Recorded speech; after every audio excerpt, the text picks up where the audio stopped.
আজ থেকে বহু বছর আগে এই দুনিয়ার বুকে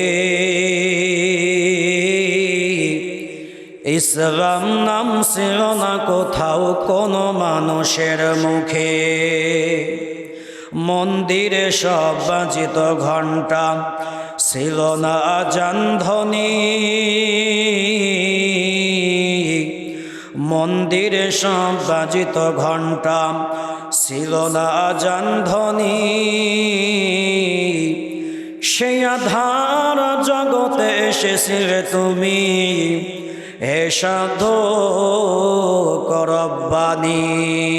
বজকার শাহর চেবিনি তার খরুশাস, বলে দানা তরিমান কে গুশাস। না বুলবুল বরগুলাস তসবিহ খানেস, কে হর খার একবা তসবিহ জবানেস। এই দুনিয়ার জমিনের মধ্যে আল্লাহ তাআলা আমাদেরকে পাঠাইছেন। পাঠানোর পরে বহু নিয়ামত দান করেছেন। কথা বলেন, আল্লাহ তাআলা বহু নিয়ামত দান করেছেন।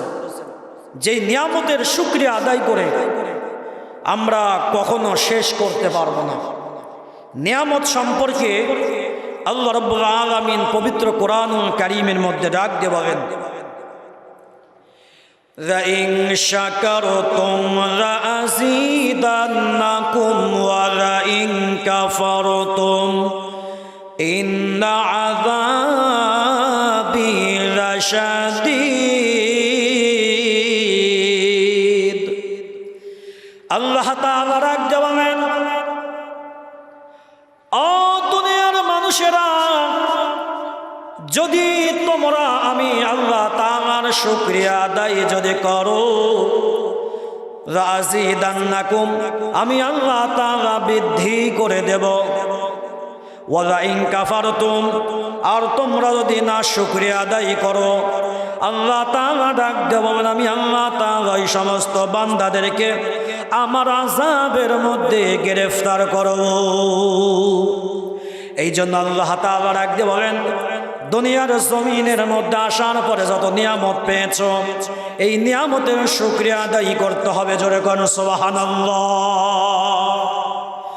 যদি বান্দা বান্দিরা নিয়ামতের যদি শুকরিয়া যদি না আদায় করে, আল্লাহ তাআলা ডাক দিয়ে বলেন, ওই সমস্ত বান্দারা আমার আযাবের সম্মুখীন হয়ে যাবে। আল্লাহ তাআলা ডাক দিয়ে বলেন, ওয়া ইন তাউদ্দু নি'মাতাল্লাহি লা তুহসুহা। আল্লাহু আকবার। আল্লাহ তাআলা ডাক দিয়ে বলেন, ও দুনিয়ার মানুষেরা, যদি তোমরা আমি আল্লাহ তাআলার নিয়ামতগুলি গণনা করতে থাকো, নিয়ামত গণনা করে তোমরা কখনো শেষ করতে পারবে না। এই নিয়ামত হলো কয় প্রকার? এই নিয়ামত হলো দুই প্রকার। এক নম্বরে নিয়ামতে আম, দুই নম্বরে নিয়ামতে খাস। যেই নিয়ামতে আম, আল্লাহ তাআলা যেমন আমাদেরকে আসমান দিয়েছেন, জমিন দান করেছেন, নক্ষত্র দান করেছেন, নক্ষত্র দান করেছেন, তারকারাজি দান করেছেন, এটা নিয়ামতে আম। আর নিয়ামতে খাস যেটা আল্লাহ তাআলা আমাদেরকে ঈমান দান করেছেন, কোরআন দান করেছেন, হেদায়েত দান করেছেন, এটা হলো নিয়ামতে খাস। জোরে কোন সুবহানাল্লাহ। এই নিয়ামতের মধ্যে বহু নিয়ামত আছে, নিয়ামতের বহু উপকার আছে। মুসলমান ভাইরারে আমার গভীর মনোযোগ দিয়ে শুনবেন। দুনিয়ার জমিনের মধ্যে অনেক মানুষ আছে শিল্পপতি, অনেক মানুষ আছে শ্রমিক। শ্রমিকের দায়িত্ব হলো শিল্পপতির মালিকের শুকরিয়া আদায় করা। কারণ যেই শ্রমিক মালিক যদি কাজ না দিত, তাহলে কিন্তু কাজ করতে পারতো না। কথা বলেন ঠিক কিনা? আবার সেই শিল্পপতির মালিকের দায়িত্ব হলো শ্রমিকের ওপর শুকরিয়া আদায় করা। কারণ মালিকের এই কথা জানা উচিত, আমার শ্রমিক যদি আমার ফ্যাক্টরিতে কাজ যদি না করতো, সময় যদি না দিত, আমি কখনো শিল্পপতি হতে পারতাম না। কথা বলেন ঠিক কিনা? এই জন্য যেই ব্যক্তি বান্দার শুকরিয়া আদায় করতে পারে না, সেই ব্যক্তি কখনো আল্লাহর শুকরিয়া আদায় করতে পারে না। কথা বলেন ঠিক কিনা? মুসলমান ভাইরারে আমার গভীর মনোযোগ দিয়ে শুনবেন।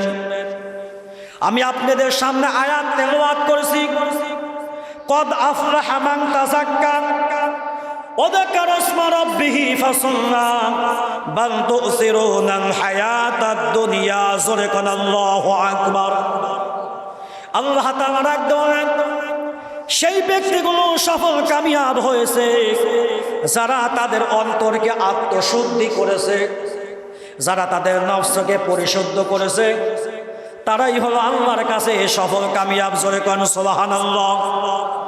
এই দুনিয়ার জমিনের মধ্যে যদি সফল কামিয়াব যদি হতে চান, তাহলে নিজের অন্তরটাকে পরিশুদ্ধ করতে হবে, তাকওয়া অর্জন করতে হবে।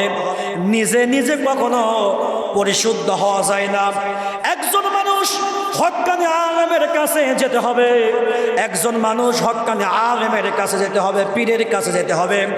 সেই আলেম, সেই পীর ব্যক্তি যেমনভাবে নিজেকে পরিশুদ্ধ হওয়ার রাস্তা দেখায় দেয়, সেইভাবে কাজ করতে হবে। যদি সেই পীরের তরিকা অনুযায়ী, যদি সেই হক্কানি আলেমের অনুযায়ী, পরামর্শ অনুযায়ী যদি আমাদের নিজের জীবনটাকে যদি চালাইতে পারি, পরিচালনা করতে পারি, তাহলে কিন্তু আমরা পরিশুদ্ধ হয়ে যাব। জোরে কোন ঠিক কিনা? মুসলমান ভাইরারে আমার গভীর মনোযোগ দিয়ে শুনবেন। হযরতে হাজী ইমদাদুল্লাহ মুহাজির মক্কি রাহমাতুল্লাহ আলাইহি, তার একজন বড় মুরিদ ছিল, ভারতবর্ষের মধ্যে একজন বড় আলেম, যে আলেমের নাম ছিল রশিদ আহমদ গাঙ্গুহি রাহমাতুল্লাহ আলাইহি। রশিদ আহমদ গাঙ্গুহি রাহমাতুল্লাহ আলাইহি এত বড় একজন আলেম, হাজী ইমদাদুল্লাহ মুহাজির মক্কি রাহমাতুল্লাহ আলাইহি একদিন, 2 দিন, 3 দিন সেই রশিদ আহমদ গাঙ্গুহি রাহমাতুল্লাহ আলাইহির কাছে চিঠি পাঠিয়ে দিলেন। কারণ রশিদ আহমদ গাঙ্গুহি রাহমাতুল্লাহ আলাইহি বড় ব্যস্ত মানুষ, বড় বিজি মানুষ। রশিদ আহমদ গাঙ্গুহি রাহমাতুল্লাহ আলাইহি ভারতের জমিনের মধ্যে বড় মাদ্রাসার মধ্যে বুখারী শরীফ পড়ায়, তিরমিজি শরীফ পড়ায়, নাসাই শরীফ পড়ায়, বড় বড় হাদিসের কিতাব পড়ায়। তারপরেও তিনি একদিন সময় করে হাজী ইমদাদুল্লাহ মুহাজির মক্কি রাহমাতুল্লাহ আলাইহির কাছে চলে যায়। যাওয়ার পরে হাজী ইমদাদুল্লাহ মুহাজির মক্কি ডাক দেওয়া, রশিদ আহমদ, তুমি কি বায়াত হয়েছো? তুমি কি মুরিদ হয়েছো? এইবার রশিদ ডাক দিয়ে বলে, আমার বায়াত হওয়া পছন্দ হয় না, কারণ পীর সাহেবের যে আমল দেয়, যে নফল ইবাদত দেয়, যে জিকির আজগার পুরো দেয়, আমার এইগুলো করার টাইম নাই, সময় নাই। এই কথা বলার পরে হাজী ইমদাদুল্লাহ মুহাজির মক্কি রাহমাতুল্লাহ আলাইহি ডাক দিয়ে বলেন, তোমার কোনো ইবাদত করতে হবে না, তুমি শুধু আমার খানকায়, আমার দরবারে 3 দিন থাকবা। কয় দিন থাকতে হবে? কথা বলেন। 3 দিন থাকতে হবে। কারণ বড় বড় আলেম যারা বড় বড় পীর, তারা কিন্তু বুঝতে পারে কেমনে ডোজ দিতে হবে। হাজী ইমদাদুল্লাহ মুহাজির মক্কি রাহমাতুল্লাহ আলাইহি ডাক দিয়ে বললেন, তোমাকে বেশি দিন থাকতে হবে না, মাত্র 3 দিন সময় দিতে হবে। মুসলমান ভাইরারে আমার গভীর মনোযোগ।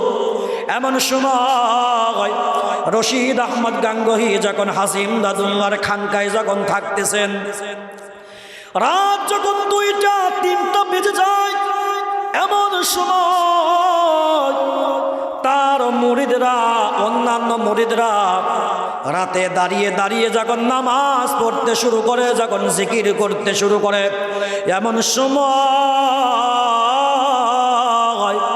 রশিদ আহমদ গাঙ্গুহি ডাক দিয়ে বলেন, সবাই নামাজ পড়তেছে, কোরআন তেলাওয়াত করতেছে, আর আমার মতো একজন বড় আলেম ঘুমায়া থাকবে, তা হবে না।